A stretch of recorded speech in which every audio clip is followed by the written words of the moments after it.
నమస్తే, welcome to prime nine desk analysis. నేను మీ బ్రహ్మనాయుడు. రాజకీయాల్లో విమర్శలు ఉండాలి, అదేవిధంగా ప్రతి విమర్శలు ఉండాలి. ఏ విమర్శ అయినా ప్రతి విమర్శ అయినా హుందాగా ఉండాలి, ప్రజలకు ఉపయోగపడేలా ఉండాలి, ఆ భాషని ప్రజలందరూ కూడా ఆహ్వానించే విధంగా ఉండాలి. కానీ ఆనాడు అధికార వైఎస్ఆర్ కాంగ్రెస్ పార్టీ అండదండలతోటి విచ్చలవిడిగా చెలరేగిపోయి జుగుప్సాకరమైన మాటలతోటి ప్రతిపక్ష పార్టీ నేతలను, వారి ఇళ్లలోని ఆడవాళ్ళను సైతం కూడా ప్రతిరోజు అసభ్యకరంగా మాట్లాడుతూ ప్రతిపక్ష పార్టీ నేతలను మానసికంగా హింసించినటువంటి మరి ఆ మృగాలు ఎవరైతే ఉన్నారో ఆ మృగాలకి ఎప్పుడు వారిని కట్టడి చేస్తారు, ఆ మృగాలకు ముక్కుకి తాడేసేది ఎప్పుడంటూ మరి ఆంధ్రప్రదేశ్ రాష్ట్ర ప్రజలు పెద్ద ఎత్తున కూడా ఎదురు చూస్తున్న పరిస్థితి ఉంది.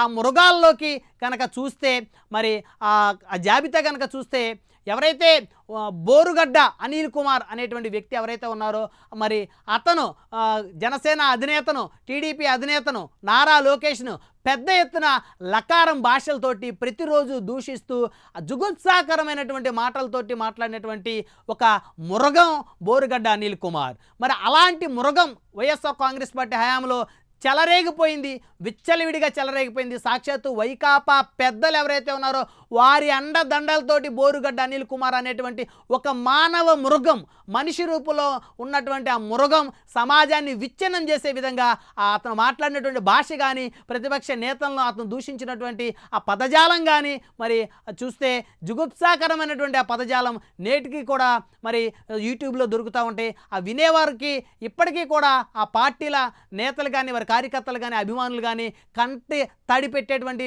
వ్యాఖ్యలు, కంటంబటి నీరు తెప్పించేటువంటి వ్యాఖ్యలు, ఒక రకంగా చెప్పాలంటే కళ్ళమ్మటి రక్తం తెప్పించేటువంటి వ్యాఖ్యలు. అలాంటి మానవ మృగం బోరుగడ్డ అనిల్ను ఇప్పటి వరకు కూడా కూటమి ప్రభుత్వం పట్టుకోలేకపోవటం ఏదైతే ఉందో, కూటమికి ఓటేసినటువంటి కార్యకర్తలు బాధపడుతున్నటువంటి పరిస్థితి అయితే కనపడతా ఉంది.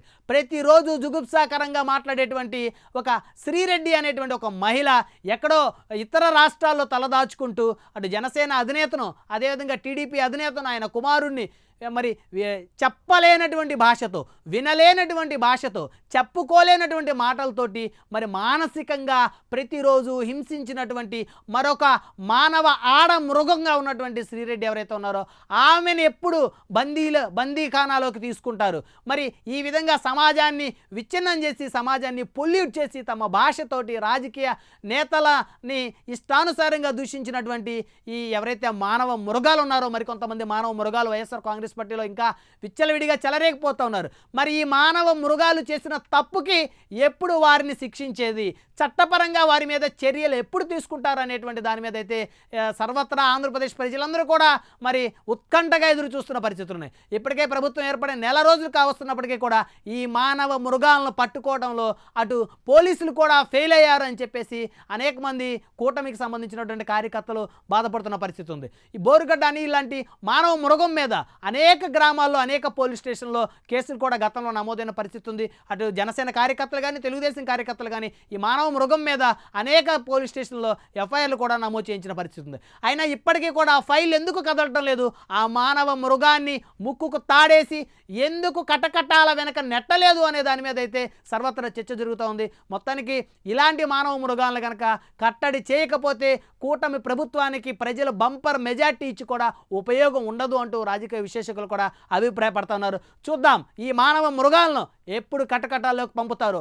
భవిష్యత్తులో ఇంకెవరూ కూడా ఈ విధమైనటువంటి భాషను మాట్లాడకుండా ఉండేలా ఈ కూటమి ప్రభుత్వం ఏ మేరకు చర్యలు తీసుకుంటుందో తెలియాలంటే ఖచ్చితంగా కొన్ని రోజులు వేచి చూడాల్సినటువంటి అవసరం ఉంది.